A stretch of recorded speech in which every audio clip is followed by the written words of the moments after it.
How do I know if my AI consultant is actually qualified? So a great question. The problem we have at the moment, obviously, no one's going to have a qualification in artificial intelligence. And if they did, it's changing so quickly that wouldn't necessarily be useful from a business practical perspective, that is. So what we're looking for is a few different things. We want to find somebody who's worked managing projects for businesses before. So they've got experience of technology projects that have succeeded, those that have failed, and understands how to get things done.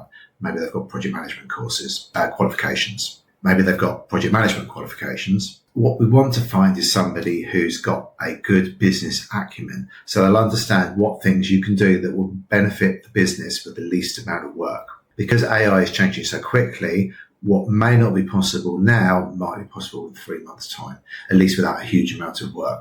And I see a lot of business leaders thinking we can vibe code our way out of solutions. So you need somebody who's got some development experience and understands how to get things done in a business quickly, effectively, and minimizes the risk. You do not want somebody who's learned lots about AI but doesn't have that experience. And there's lots of people out there like that are starting to say they can solve problems, and they can solve 95% of the problem. The problem is that last 5% is a killer and it will bite you.